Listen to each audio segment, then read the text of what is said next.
Well, I know that I know that the crew had a lot of problems with me. You could see it on their face. Their body language was definitely a big problem there. You know, Mark is a different breed, you could say. Knows all his business. A little snappy, but you know, I like that. I like someone who has a little fire in his heart, in his loins. Has Mark always been like this? Wherever that's at. What's like this? I might think him more than once. Yes. Let me shake his hand every time I say He's become grouchier as his children get older, but I've been told I've been hard to work with many times. So how many monkeys does it take to wire a mic? How many what? I have had it up to here with your attitude like this. That's it. You realize I'm on a camera, right? I thought Mark and Paul had good ideas for the show, and they worked together very well. They were kind of harsh on some of the people, but to get what they wanted, I think they kind of had to be. They took my directions as harsh, or they thought I was being too picky. I know one person said that, hey, look, we're not professionals here. And my personal opinion is, well, if that's the attitude you're going to take, fine, you're not a professional, get off the floor. It's only a production class, so nobody really knows exactly what they're doing yet. There's kind of a learning curve there, and it was our first episode that we shot as a class.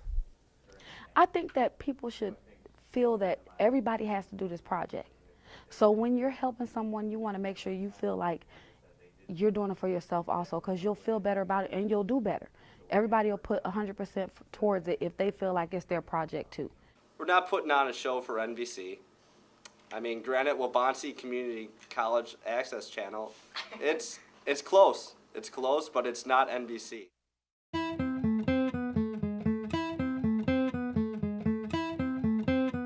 A lot of the director's fault, which would be Mark. If he would have ran the crew a little better than how he did, I mean, I got there and he's like, hey, you're on camera 4, get on that ladder, go. It's not like, all right, guys, get us together, hey, huddle, hey, teamwork, yeah, we're gonna do this, we're gonna make, a little motivation ahead of time. It wouldn't hurt, you get the crew involved, get them pumped.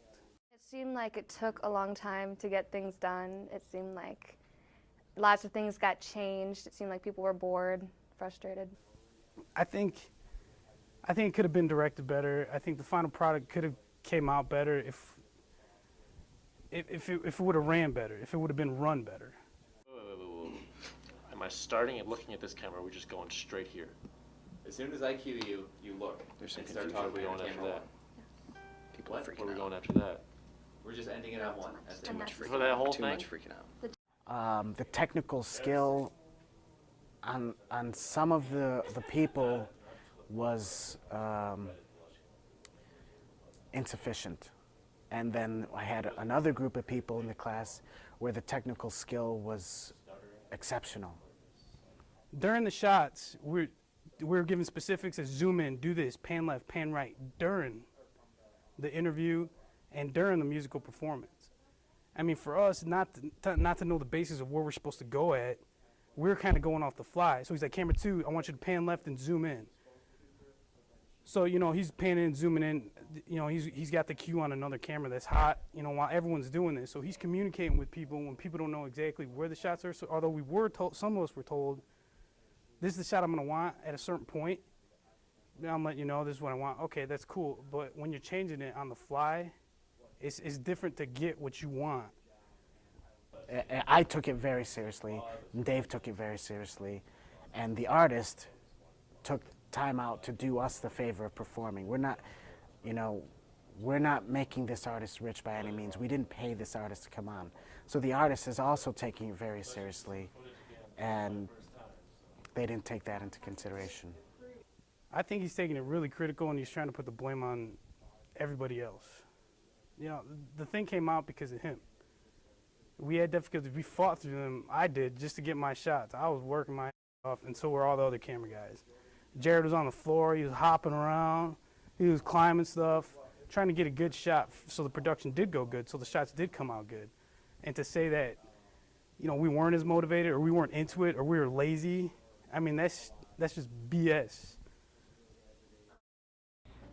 with people I just didn't like being told what to do by Mark. And you got to learn as a director and as someone who's working under the director that you got to listen to what he says, and really the director has the final say.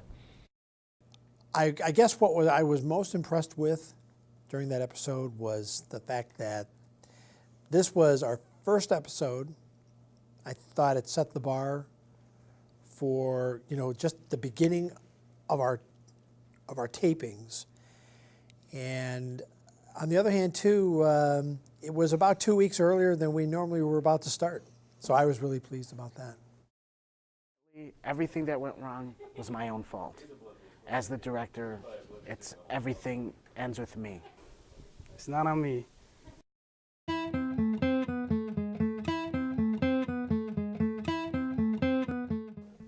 No, not everyone pulled their weight. Most people, I think, yeah. Most people did pull their own weight. I'd say about half the class pulled their weight, and the other half didn't. When they were shooting, they weren't so much being lazy. And then when we finally had to get back to shooting, I did call everyone back to their positions. Because we take a break, and that's when you can relax, recharge, refuel. I wasn't going to go around cracking the whip on them as long as they were doing their job. And being the first shoot, you didn't really know what was going to happen, and being both one of the co-producers and the host, it was kind of like, what do I do? I think that was a moment of discovery for a lot of us.